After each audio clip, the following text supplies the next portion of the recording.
بسم اللہ الرحمن الرحیم اعوذ باللہ من الشیطان الرجیم بسم اللہ الرحمن الرحیم ثالثها ما افادہ بعض المحققین بما ملخصہ خبر واحد کی حجیت ہمارا موضوع بحث رہا ہے۔ چونکہ ہم نے ابتدا میں یہ بات کی تھی کہ ہم لوگ ظن کے بارے میں اصل حرمت کے قائل ہیں، ظن کے بارے میں اصل عدم حجیت کے قائل ہیں، جب تک کسی ظن کی حجیت پر ہمارے پاس کوئی دلیل نہ ہو۔ جس ظن کی حجیت پر دلیل ہوگی ہم اس کو قبول کریں گے، حجت مانیں گے، وَإِلَّا فَلَا۔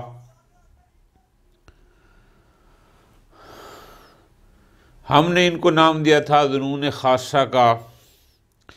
اس ظنون خاصہ کی فہرست میں ہم نے ظواہر کی بات کی، ہم نے شہرت کی بات کی، ہم نے اجماع کی بات کی، قول لغوی کی بات کی۔ ٹھیک ہو گیا؟ آخری بحث ہماری چلی تھی خبر واحد پر کہ آیا خبر واحد سے حاصل ہونے والے ظن کی حجیت پر کوئی دلیل ہے یا نہیں ہے۔ بعض حضرات اس خبر واحد کو حجت نہیں مانتے تھے مطلقہ، بعض حضرات اس میں تفصیل کے قائل تھے، اور بعض حضرات اس کی حجیت کے قائل تھے مطلقہ۔ جو لوگ خبر واحد کی حجیت کے قائل ہیں انہوں نے کہا ہے کہ ہمارے پاس ادلہ اربعہ میں سے ساری دلیلیں دلالت کرتی ہیں، موجود ہیں کہ خبر واحد حجت ہے۔ پہلے ان کی طرف سے آیات مجیدہ کو پیش کیا گیا، پھر اس کے بعد اخبار کی بات آئی، پھر اجماع کی بات آئی، اور آخر میں اب آئی دلیل عقل۔ دلیل عقل کو ملا خن رحمہ اللہ نے 3 طریقے سے بیان فرمایا، اولھا، ثانیھا، اور آج ہے ثالثھا۔ جو لوگ قائلین ہیں، جو قائل ہیں حجیت خبر واحد کے، ان میں سے ایک صاحب ہدایت المسترشدین جناب شیخ محمد تقی اصفہانی رحمۃ اللہ علیہ بھی ہیں۔ ہدایت المسترشدین یہ معالم الدین پر ان کی شرح ہے، اس پر انہوں نے لکھا۔ بہرحال وہ اس خبر واحد کی حجیت کے قائل ہیں، اور دیگر دلیلوں کے ساتھ ساتھ ایک دلیل انہوں نے عقل سے بھی دی ہے۔ دلیل عقل کو انہوں نے اس انداز میں بیان فرمایا، وہ فرماتے ہیں کہ ہمیں اس بات کا علم ہے، ہمیں اس بات کی قطع ہے، ہمیں یقین ہے کہ ہم مکلف ہیں اس بات میں کہ ہمیں احکام شرعیہ کو سمجھنے اور جاننے کے سلسلے میں کتاب اور سنت کی طرف رجوع کرنا ہے۔ ٹھیک ہو گیا؟ صرف تھوڑا سا ترتیب میں فرق ہے۔ بئی معنی ہم اس کو یوں آسان کریں، وہ فرماتے ہیں کہ جو شریعت آئی ہے یہ قیامت تک کے لیے، اور ہمیں پتہ ہے کہ یہ جتنے مختلف موضوعات ہیں ان سب کے لیے کوئی نہ کوئی حکم شرعی بھی ہے، اس لیے کہ بعض چیزیں ان کی بطور اجزاء ہوں گی، بعض چیزیں بطور شرائط ہوں گی، بعض چیزیں ان کی مستحب ہوں گی، بعض چیزیں ان کے لیے مفسد ہوں گی الی آخرہ، اور یہ قیامت تک ہے۔ اب جب دین قیامت تک ہے تو اس کا مطلب ہے اس کے احکام بھی مکمل بیان کیے جا چکے ہیں۔ تو احکام ہم نے کہاں سے لینے ہیں؟ ہم نے وہ لینے ہیں کتاب سے، ہم نے وہ لینے ہیں سنت سے۔ ٹھیک ہو گیا؟ پس کتاب و سنت کی طرف رجوع کرنا، اس کا ہمیں علم ہے، اس کی ہمیں قطع ہے۔ اب وہ آگے فرماتے ہیں کہ اگر ہم کتاب و سنت کی طرف رجوع کرتے ہیں اور ہمیں وہاں سے حکم مل جاتا ہے فَبِهَا، اور اگر ہمیں وہاں سے حکم نہیں ملتا، ہمیں علم حاصل نہیں ہوتا، پھر کیا کریں گے؟ پھر ہماری مجبوری ہے کہ ہم رجوع کریں گے کس کی طرف؟ اگلے مرحلے کی طرف، کہ جو علم تو نہیں ہے لیکن حکم علم میں ہے، اور جیسے ظن خاص ہو گیا۔ اور اگر وہاں سے بھی ہمیں نہیں ملتا تو پھر ہم رجوع کریں گے اس چیز کی طرف جہاں سے چلو علم نے صحیح ہمیں کم از کم ظن حاصل ہو جائے۔ ٹھیک ہو گیا جی؟ کیوں؟ اس لیے یہ سارا حکم عقل ہے۔ عقل کہتا ہے کہ ان چیزوں کے احکام ہیں، ٹھیک؟ عقل کہتے ہیں تا قیامت احکام ہیں، ٹھیک؟ عقل کہتے ہیں تمہارے اوپر رجوع کرنا ہے کتاب و سنت کی طرف۔ کیوں؟ حدیث ثقلین نے کہہ دیا کہ انی تارک فیکم الثقلین، ہمیں پتہ ہے کہ ہم نے رجوع کرنا ہے کتاب و سنت کی طرف۔ اب ہم مرحلہ وار چلیں گے، پہلے رجوع کریں گے جو مفید علم ہو، وہ نہیں تو جو حکم علم میں ہو، وہ نہیں تو پھر جو مفید ظن ہو الی آخرہ۔ ٹھیک ہو گیا؟ چلتے چلتے اب یہ رجوع جو ہم نے کرنا ہے، بالآخر ظن پر پہنچنا ہے۔ خبر واحد بھی تو مفید ظن ہے، تو بس عقل کہتا ہے جب تمہیں قطع حاصل نہ ہو تو پھر تم نے ادھر جانا ہے اور اس کی طرف رجوع کرنا ہے۔ لہذا عقل بھی خبر واحد کو حجت مانتا ہے۔ خوب، یہ ان کی دلیل تھی۔ ملا خن رحمہ اللہ، اس پر انشاءاللہ بھی ہم پڑھتے ہیں، آسان ہیں، 3 اشکالات فرمائیں گے، 2 اشکال اپنی طرف سے کرتے ہیں اور 1 اشکال شیخ انصاری رحمۃ اللہ علیہ کی طرف سے جو ہوا لیکن اس کا پھر یہ جواب دیں گے۔ فرماتے ہیں آپ نے جو دلیل دی ہے، ذرا توجہ کرنا، کہ ہم نے رجوع کرنا ہے کتاب اور سنت کی طرف، یہ جملہ اہم ہے، اس کو ذہن میں رکھنا ہے تاکہ ہمارے موضوع بحث سے جڑ جائے۔ سنت قول معصوم کنفرم، فعل معصوم کنفرم، تقریر معصوم کنفرم، لیکن ہمارا موضوع بحث نہ قول معصوم ہے، نہ فعل معصوم ہے، نہ تقریر معصوم ہے۔ ہمارا موضوع بحث ہے خبر واحد۔ کیا مطلب؟ یعنی خبر حاکی عن سنہ۔ آیا جو خبر سنت کو حکایت کر رہی ہے، یہ خبر حاکی عن سنہ بھی سنت ہے؟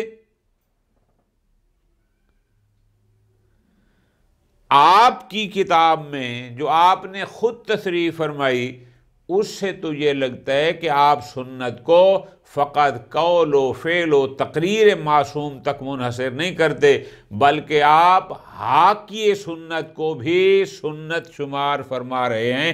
تب تو آپ نے بحث کی ہے جی۔ ٹھیک ہو گیا جی؟ بس آپ کے نزدیک جو خبر سنت کو حکایت کر رہی ہے یہ بھی سنت ہے۔ اب ہمارا اشکال یہ ہے کہ آپ کی ترتیب کے مطابق سب سے پہلے ہمیں رجوع کرنا ہوگا وہاں جو مفید علم ہو، وہاں اگر نہیں ہو سکا پھر رجوع کرنا ہوگا جو قائم مقام علم کی مفید ہو، وہ نہیں کر سکا تو پھر ہم جائیں گے جو مفید ظن ہو، اس ترتیب سے چلیں گے۔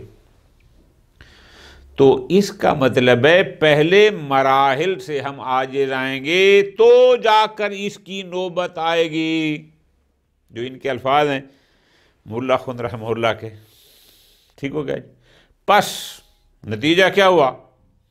نتیجہ یہ ہوا کہ بات تو چل رہی تھی کہ بھائی خبر واحد عادل حجت ہے۔ اب جب حجت ہے اس میں یہ نہیں ہوتا کوئی اور آپشن ہو یا نہ ہو، وہ ہر حال میں حجت ہے، لیکن یہاں پر تو ہر حال میں حجت نظر نہیں آ رہی۔ ٹھیک ہے جی؟ پھر اس کا مطلب یہ تو پھر بات وہی احتیاط پہ چلی گئی۔ خبر واحد کی حجیت من حیث خبر تو پھر ثابت نہ ہو سکی۔ اچھا، اور دوسرا آپ نے کہا ہے کہ جو حاکین سنت ہے یہ بھی سنت ہے۔ جناب قول و فعل و تقریر کا سنت ہونا تو مسلمات میں سے ہے، حاکین سنت بھی سنت ہے۔ جیسے قول و فعل و تقریر واجب الاتباع ہے، آیا حاکی سنت بھی واجب الاتباع ہے؟ چونکہ ابان بن تغلب نے کہا اگر معصوم نے خود کہا ہو تو واجب، لہذا اس کا قول بھی واجب الاتباع ہے۔ مشکل ہے۔ اس کے لیے اس طرح سنت، جیسے سنت واجب الاتباع ہو، حاکی سنت بھی واجب الاتباع ہو۔ جیسے قول معصوم سے حکم شرعی ثابت ہوتا ہے، ایسے حاکی سنت سے بھی ثابت ہو، مشکل ہے۔ یہ دوسرا اشکال ہو۔ تیسرا اشکال خود تو نہیں فرمایا، شیخ انصاری کا نقل فرمایا کہ شیخ انصاری رحمۃ اللہ پر اشکال کیا کہ آپ کی اگر دلیل کو دیکھیں، آپ کیا کہہ رہے ہیں کہ پہلا مرحلہ ہے علم کا، وہ نہیں تو قائم مقام علم نہیں تو پھر وہ ظن فلاں فلاں ترتیب۔ اس کا مطلب ہے خبر واحد کی عمل کی نوبت تب آئے گی جب پہلے سارے مراحل، یعنی کیا کہ ہمارے لیے مفید علم چیزیں نہیں ہوں گی۔ تو مفید علم کا نہ ملنا اگر سبب ہے اس مفید ظن پر عمل کرنے کا، تو اس کا مطلب آپ دلیل انسداد باب علم کا سہارا لے رہے ہیں، پھر آپ انسدادیوں میں سے ہیں، انفتاحیوں میں سے نہیں ہیں، جبکہ آپ کا دعویٰ ہے کہ آپ انفتاحی ہیں۔ ایک تو یہ اشکال کیا، اور دوسرا پھر لگتا ہے کہ اس کا مطلب آپ در حقیقت خبر واحد من حیث خبر واحد کو حجت نہیں مان رہے، بلکہ در حقیقت آپ احتیاط کے قائل ہیں۔ چونکہ ہمیں تکلیف کا پتہ ہے، تو جب ہمیں پتہ ہے تو ہم نے پہلے ڈھونڈا جو مفید علم دلیل مل جائے، وہ نہ ملی تو پھر جو مفید ملتے پھر بات خبر واحد آ گئی، تو یہ تو سارا احتیاط ہو جائے گا، پھر خبر واحد تو نہ ہوئی۔ مولا خن رحمہ اللہ جواب میں کہتے ہیں کہ نہیں، بات یہ نہیں ہے۔ یہ بزرگ جو فرما رہے ہیں وہ در حقیقت یہ کہہ رہے ہیں کہ ہم قرآن و سنت کی طرف رجوع کرنے پر مکلف ہیں۔ ذرا توجہ فرمانا ہے کہ ہم مکلف ہیں کس پر؟ کہ قرآن و سنت کی طرف رجوع کیا جائے۔ بات اس کی ہے کہ ہمیں پتہ ہے کہ قیامت تک کے لیے تکالیف ہیں، تو ان تکالیف کو جاننے کے لیے قرآن و سنت کی طرف رجوع کرنا فی الجملہ، وہ اس کی بات کر رہے ہیں، اور پھر اس میں ترتیب بنا رہے ہیں سنت متواترہ فلاں فلاں، انسداد کی طرف نہیں جا رہے جو آپ سمجھ رہے ہیں۔ یہاں تک بحث ظنون خاصہ کی خبر واحد کی بحث کے ساتھ ہی مکمل ہو گئی۔ آگے پھر بحث شروع ہوگی کہ جو لوگ ظن مطلق کو حجت سمجھتے ہیں، جو انفتاح باب العلم کے قائل نہیں ہیں، جو انسداد باب العلم کے قائل ہیں۔ میں نے خود 1988 میں 88 میں قم میں یہ کفایات جلد 2 حرم کے ساتھ اس زمانے تھی مسجد محمدیہ، اب توسیع ہو کہ وہ حرم کے اندر آ گئی ہے، وہاں ہمارا درس ہوتا تھا۔ آیت اللہ العظمی شیخ عباس محفوظی دامت ظلہ العالی، جو ابھی 2021 میں بھی الحمدللہ زندہ و سلامت ہیں، قم میں ہیں۔ جو لوگ قم میں رہتے ہیں ان کو پتہ ہے کہ وہ آیت اللہ بہجت کے دفتر میں بیٹھتے ہیں اور انہی کی مسجد میں ہی نماز پڑھاتے ہیں۔ اب خیر وہ بہت کافی بزرگ ہو گئے ہیں، میں 4 سال پہلے ان کی خدمت میں حاضر ہوا تھا، زیارت بھی کی تھی۔ تو انہوں نے ہمیں یہاں تک پڑھایا تھا اور پھر کہا کہ چونکہ ظن مطلق کے اور انسداد کے آپ کو قائل رہے نہیں ہیں، تو وہ بحث انہوں نے چھوڑ دی تھی اور ڈائریکٹ پھر آگے چلے گئے تھے اصول عملیہ برات پر۔ اس پر ہم بھی انشاءاللہ فی الحال اس کو یہاں ختم کریں گے، اور پھر اللہ نے جب ہمیں توفیق دی اگلے مرحلے میں پھر ہم انشاءاللہ برات سے اصول عملیہ سے اس کو لے کر آخر تک چلیں گے انشاءاللہ۔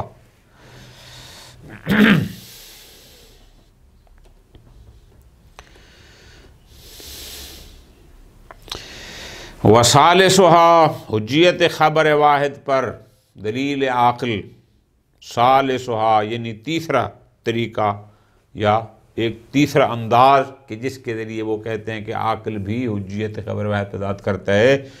ما فادہ بعض المحققین، شیخ محمد تقی اصفہانی رحمۃ اللہ علیہ، ان کی کتاب ہے ہدایت المسترشدین، وہاں پر یہ خبر واحد کی حجیت پر دلیلیں دیتے ہیں، اور ان میں سے ایک دلیل یہ ہے، فرماتے ہیں انا نعلم بکوننا مکلفین بالرجوع الی الکتاب والسنہ الی یوم القیامہ، ہمیں علم ہے، ٹھیک ہو گیا۔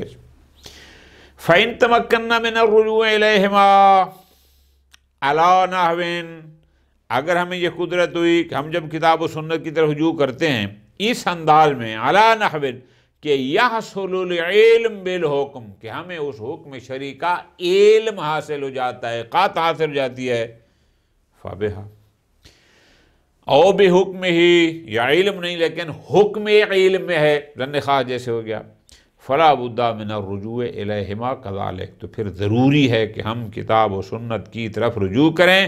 کذالک سے مراد کیا ہے؟ یعنی اسی طرح۔ کیا مطلب کذالک کا؟ اس کا مطلب ہوتا ہے تاکہ ہمیں علم حاصل ہو جائے۔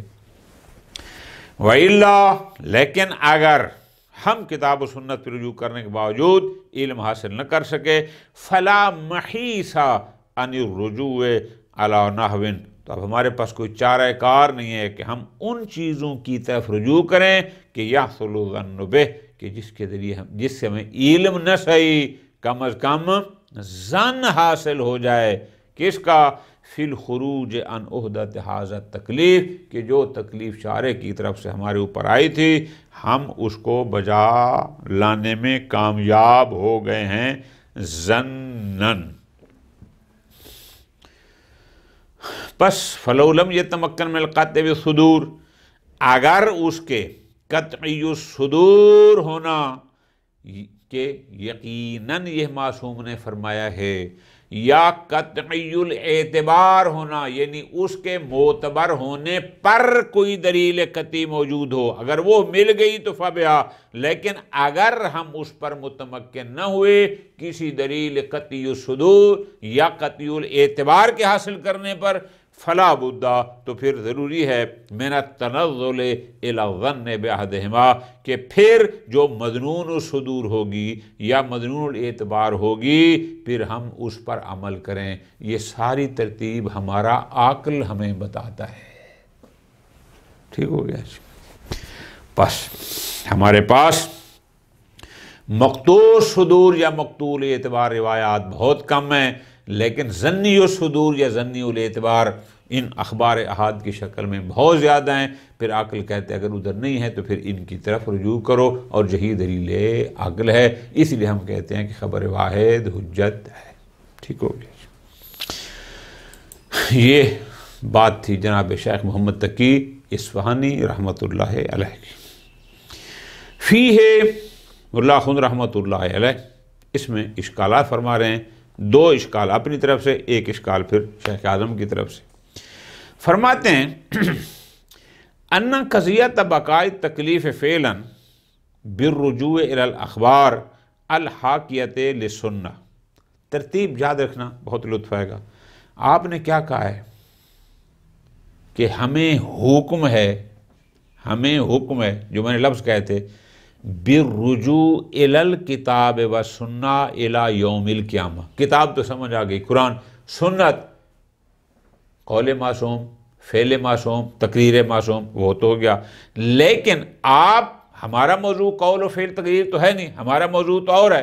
پس فرماتے ہیں، ذرا غور کرنا، آپ نے جو دلیل دی ہے کہ ہم مکلف ہیں تا یوم القیامہ کہ ہم ان تکالیف جو قیامت تک ہیں اور ان کو سمجھنے کے لیے کتاب و سنت کی طرف رجوع کریں، تو یقیناً آپ کی سنت سے مراد الاخبار الحاکیہ لسنت ہیں. ایک تو ہو گیا نا قول و فعل و تقریر، اور ایک وہ ہو گیا کہ جو خبر سنت کی حکایت کر رہی ہے. آپ گویا اس کو بھی سنت کہہ رہے ہیں. کما اثر رہا، یہ میں اپنی طرف سے نہیں کہہ رہا، خود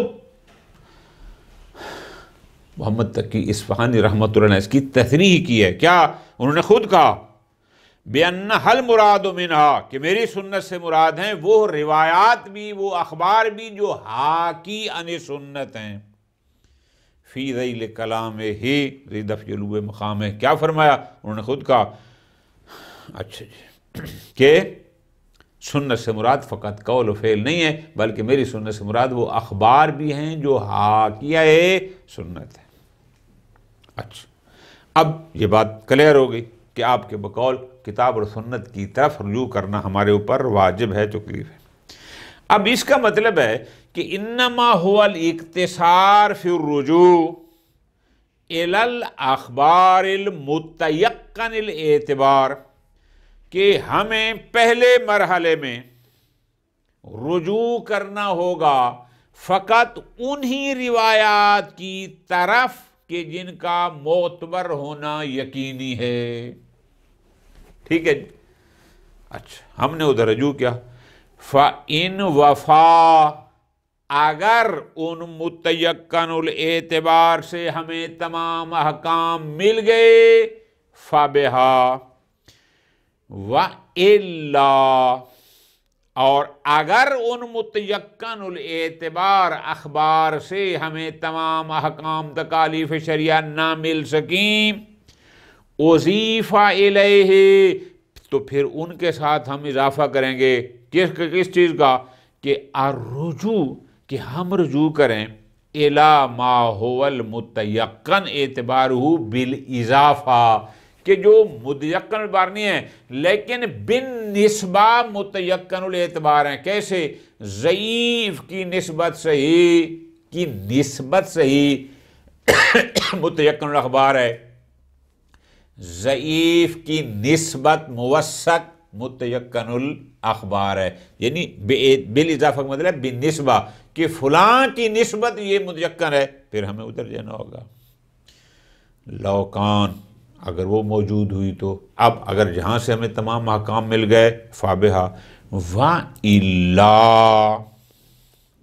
اگر ایسا نہیں تو فل احتیاط پھر ہمیں احتیاط کیا کہ جو روایات بھی دیگر ہیں جو مثبتہ ہیں جو ہم نے کل پڑھا تھا جو کہتی ہے کہ فلاں چیز واجب ہے فلاں چیز حرام ہے تو پھر احتیاط کریں گے، اس پر عمل کریں گے.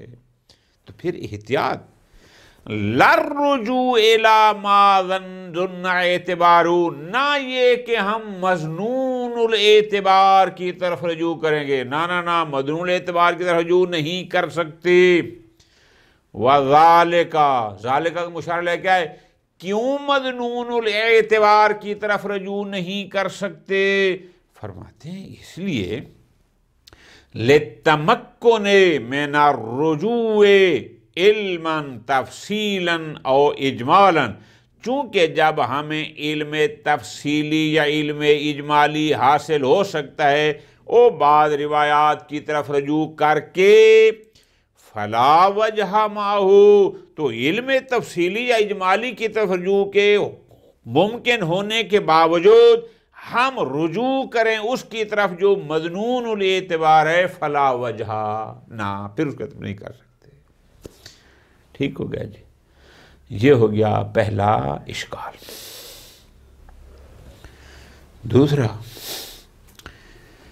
دوسرا اشکال جہاں سے ہے کہ ما ان مجال المانع عن ثبوت التکلیف بالرجوع الی السنت بذالک المعنی۔